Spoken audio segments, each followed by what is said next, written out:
Welcome back, or welcome if you're just joining us. This is The World This Week in partnership with the International Herald Tribune. Eric Fanner is here with us, also with us from the Sunday Telegraph, and Elisabeth Boutet.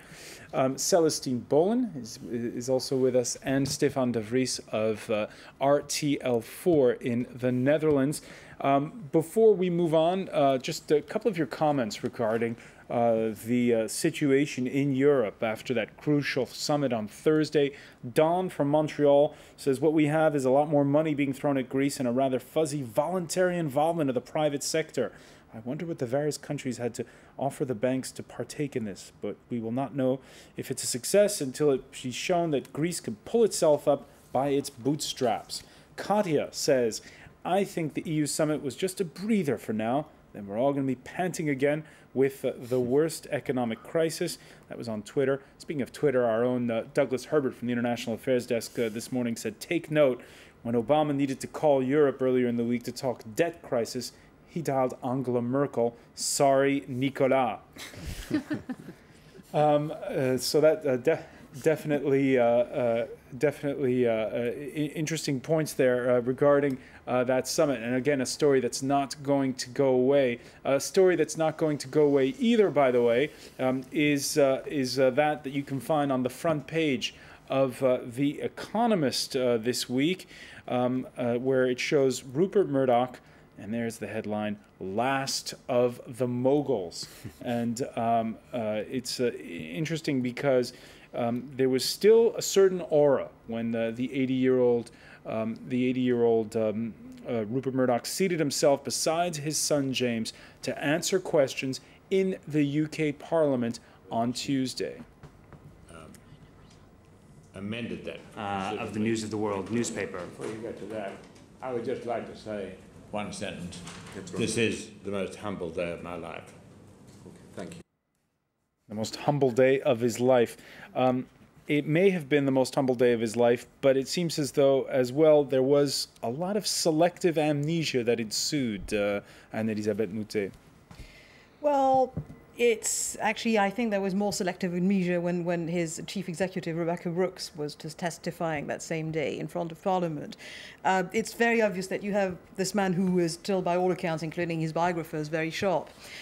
He walks in, he stopped dyeing his hair, he is 80, his son is sort of helping him, and you've got this image which is relentlessly fostered of this doddering old man that it would be impolite to question too fully, and his son, who's a new media person, who says, what newspapers? I didn't even know we had newspapers almost. But at the same time, you can sort of take some of what they said, as credible. The fact that the News of the World was 1% of the Murdoch empire, that there are many interests on 4 continents. You can sort of loosely believe it. Believe that the chief executive of the UK press subsidiary, where the biggest earner was the News of the World, did not know what was going on at the News of the World, which he had edited a few years before. That, to my mind, beggars belief. I don't think it's possible. What's interesting is they were speaking to the same panel, which in 2009 had looked into the same exact charges. And yet, here they were again. And we can look perhaps at the front page of today's newspapers in Britain, The Guardian, which broke the phone hacking story, where it says that 2 former senior executives of the now defunct News of the World are contradicting what James Murdoch told in testimony. The former editor and in-house lawyer say they informed James Murdoch as early as 2009 that phone hacking was not limited to a single rogue reporter. There's the testimony given to Tom Watson, a Labour MP, whose garbage they went through when he tried to challenge them last time around. And there you see that there's a contradiction there to that. You really have the impression, Eric Fanner, that the drip is going to continue. But yeah, this is the problem with the way the Murdochs have handled this and their company. It's a little bit like the European leaders kind of handling the Euro crisis. I mean, the more they get up there and kind of reassure everybody that no, everything is fine, we didn't know anything, the more people start to question them. Now it looks like James Murdoch is going to get a return date in Parliament to answer questions about this kind of seeming inconsistency, or at least the contradiction by his former employees who are contradicting him. At some point, they're going to have to own up to just what happened, I think, and how much they knew and when they knew it. It doesn't seem like that's happened yet, unless somebody's lying. Both sides could be, I suppose. We don't know that just yet.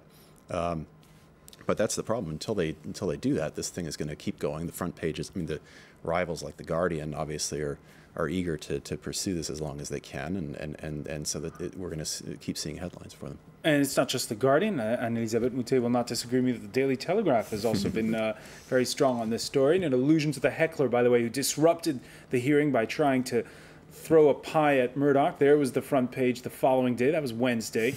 We've had a run of really good headlines at the Telegraph, I must say. And Murdoch eating humble pie, but again, humility is a relative concept when you're talking about a man who's built such a big global media empire. This terrible thing happened on your watch. Mr. Murdoch, have you considered resigning? No. Why not? Because I feel that people I trusted, I'm not saying who, I don't know what level, have let me down, and I think they behaved disgracefully and betrayed the company and me, and it's for them to pay. I think that, frankly, I'm the best person to clean this up. He's the best person to clean this up. Celestine Boland?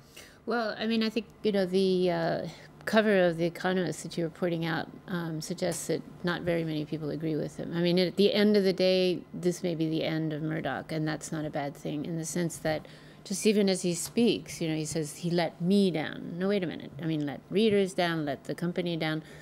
But this kind of personalization, this patriarchal kind of approach, which appears, I mean, which he used. Shareholders saying News International for years has underperformed when you look at other media stocks. Right, and that, I mean, in fact, the article in The Economist sort of goes on to say that actually investors or see all of this as a kind of blessing in disguise, because at the end of the day, he may go. And I think the other thing is just yeah, exactly, that's what I'm saying.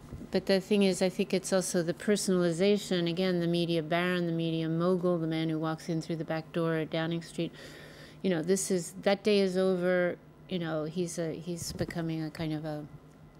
I disagree. I think we've seen newspapers and press empires being run by hedge funds and financiers, and frankly, they do not produce good press. They do not produce good media. This is a tragedy because this was incredibly criminal. I have a personal disclosure to make. I used to work for the Murdoch Press in the 80s. I used to work for the Sunday Times in London, and the man is a real journalist. The man is a genius. It's extremely sad to see this. It is tragic. It's because it's unforgivable. But if he will be replaced by people who will be less good at this than he is. But brought on, I would argue, by hubris. I mean, and that's the point. We credit it. There are other ways of having press ownership that's not a hedge fund, but that doesn't involve this kind of I am the king kind of approach. It's part of the makeup. Opposite that, you've got the Scott Trust who are running The Guardian. You've got, and that is very good and quite remarkable. They're not running it terribly well, but it is a fascinating paper. I mean, they are in the red all the time, but it is a fascinating paper. But there is a place for that kind. I wouldn't like to see all moguls disappear.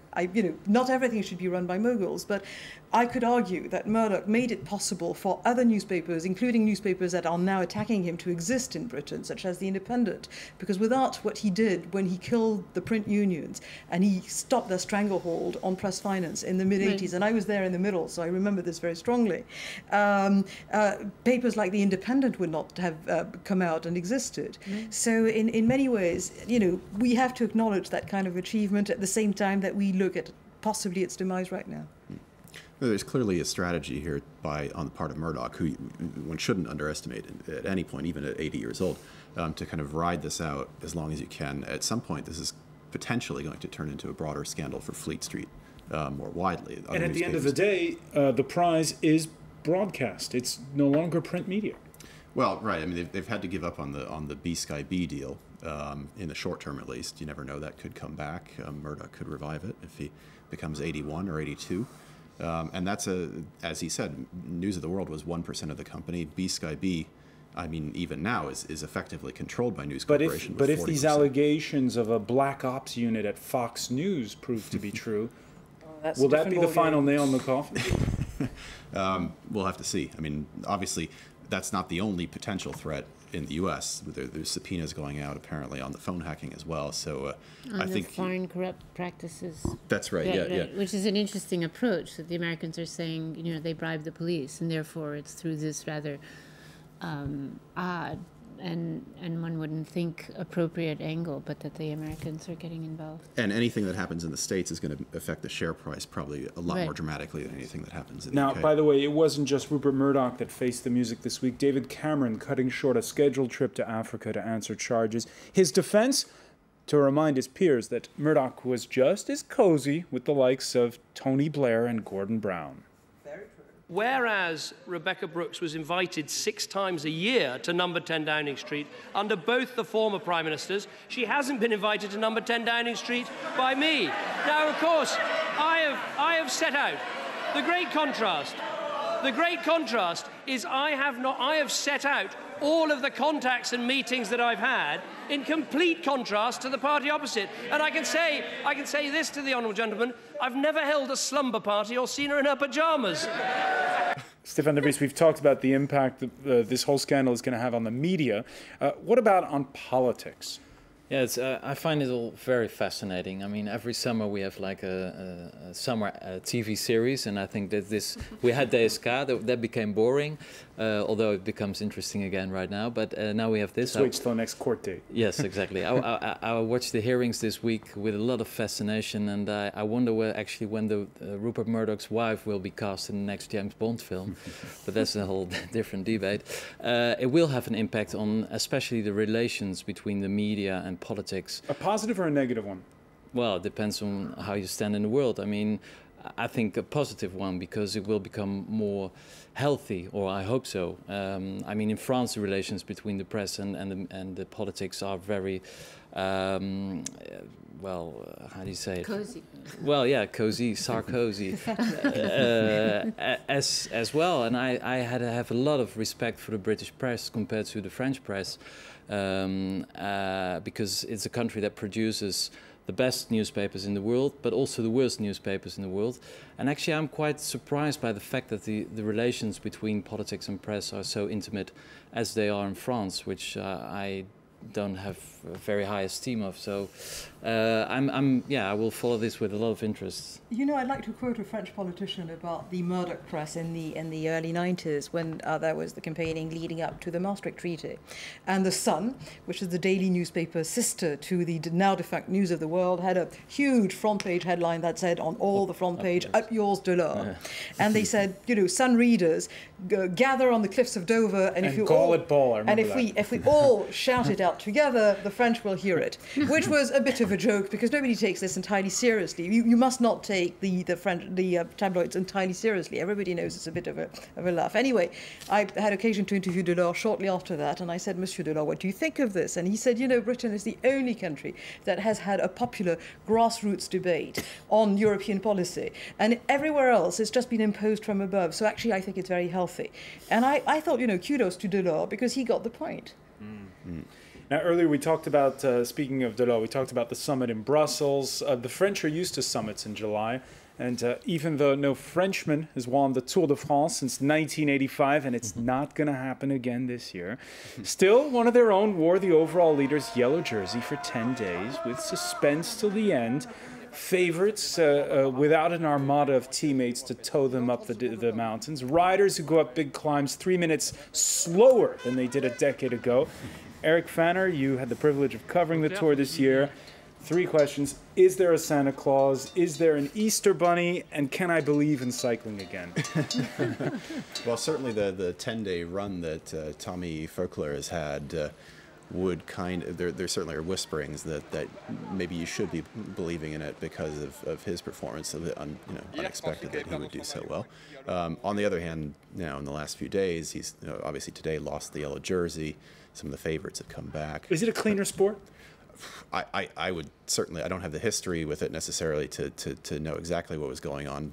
I certainly get the impression it was. I think the drug testing has, certainly you get the assurances that drug testing has improved. They're slower going up the Col du Tourmalet, the Col du Galibier, that sort of thing than they were 10 years ago, as you said. So I don't know. I don't think the athletes have gotten worse. So something has changed. And they said the sport wouldn't survive once Lance Armstrong was no longer there. What was your feeling being out there? Well, there's some new stars. I mean, obviously, Tommy Voeckler was a great story for France. Andy Schleck yesterday was incredible. The Contador story was interesting. He had a bit of a ride today, but he's not going to win this year, it looks like. So enough kind of interesting stories. It was a great tour so far because of everything kind of being concentrated at the end. So. All right, so a good news story. I have a question for you, Stefan de Vries. Eric saw, no doubt, all the Basque supporters when he was in the Pyrenees Mountains. I had to fight them up the mountain. Why are there so many Dutch people who go to the Alps to watch the Tour de France, who camp out for 3 days on the Alps? It's funny, I'm watching the images, and they're all flags of the area I was born in, because the guy who fell into who was hit by the France Télévision a car is actually from the region where I was born. So he became an instant hero in the Netherlands. It's flat, right? Why do they come to the Alps in July? Because we all ride a bicycle. I mean, there are more bicycles in the Netherlands than there are people. As soon as you can walk, I mean, I think even people start riding a bicycle before they know how to start walking. And it's a very popular sport in the sense that it's a very the whole population likes it. It's like skating and football. It's part of the Dutch and also the Flemish heritage, of course, or the Belgian heritage. And it has always been very popular. And then, of course, it's summertime. And in summertime, the Dutch go into the caravans and the camping cars to France.